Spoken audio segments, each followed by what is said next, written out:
The story of Cain and Abel is more than a tale of two brothers. It is the first moral fracture in human history. A moment when the line between obedience and rebellion, worship and pride, was drawn in the dust of a newborn world. After the garden was lost, humanity began again outside Eden's gates. The world was still fresh, but fractured. Adam and Eve carried both the memory of paradise and the weight of its loss. They were learning how to live east of Eden, to plant, to labor, to raise children in a world now touched by death. Their first sons, Cain and Abel, would inherit that mixture of blessing and burden. Cain became a farmer, shaping the soil with his hands. Abel tended flocks, guiding life across the fields. Two different callings, both born from humanity's struggle to survive in a changed world. And in those early days, when the distance between God and man still felt narrow, both brothers brought offerings. Cain gathered from the fruit of his harvest, grains, roots, and the work of the earth. Abel brought the firstborn of his flock, fat portions, the choicest of what he had. The text says God looked with favor on Abel's offering, but not on Cain's. And in that single moment, history bent toward jealousy. Why did God accept one and not the other? The story doesn't give a full answer, and that silence invites reflection.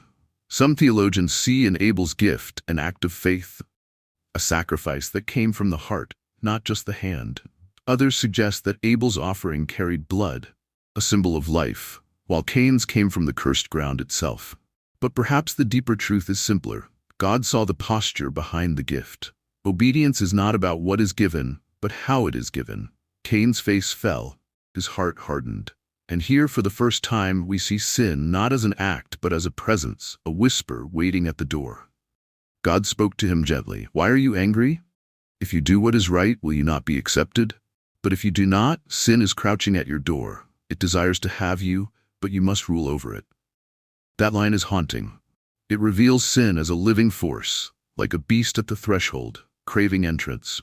Cain is offered a choice: master it or be mastered. It's the same choice every human faces.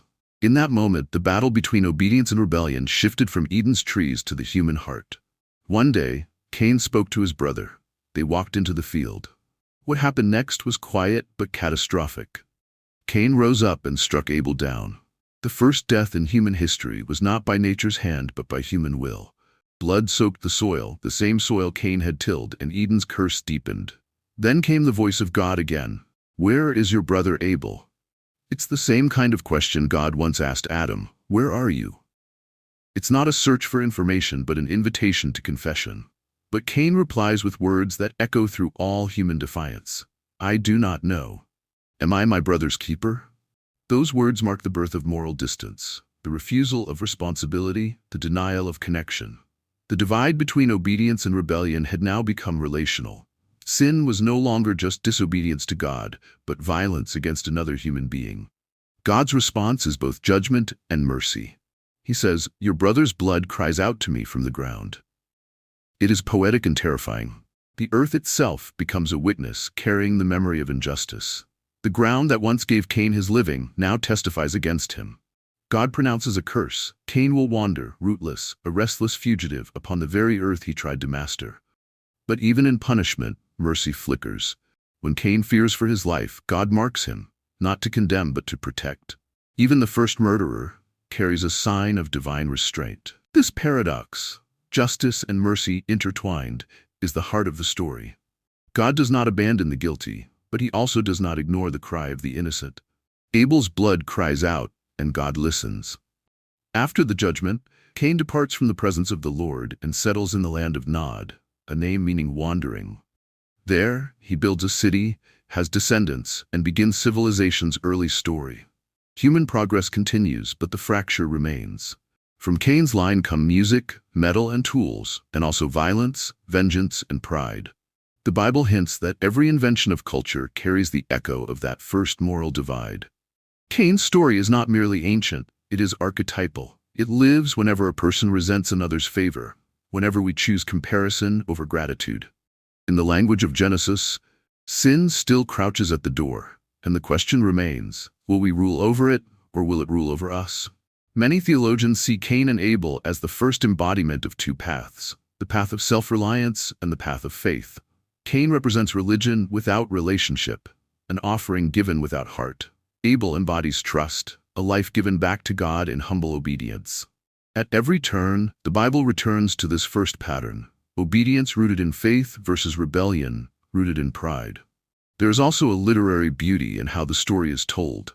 The scene begins in a field and ends in a city. It begins with worship and ends with alienation. The progression is tragic, but it is also real. It mirrors the journey of human history, the movement from innocence to ambition, from offering to ownership. Yet through it all, God's voice remains, still asking gentle questions. Why are you angry? Where is your brother?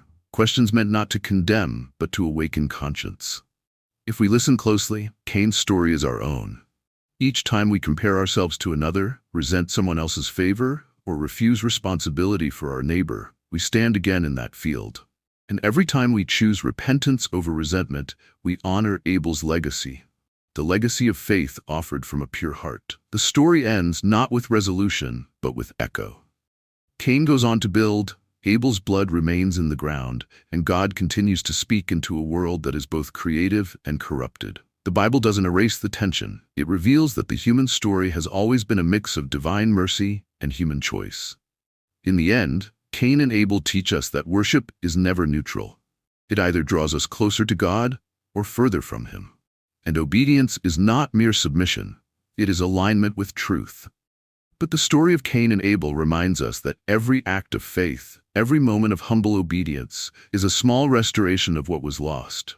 Abel's voice may have been silenced, but his faith still speaks. And perhaps that is the final lesson of this ancient story, that obedience is not about perfection, but about posture, a heart turned toward God even in a world that wanders.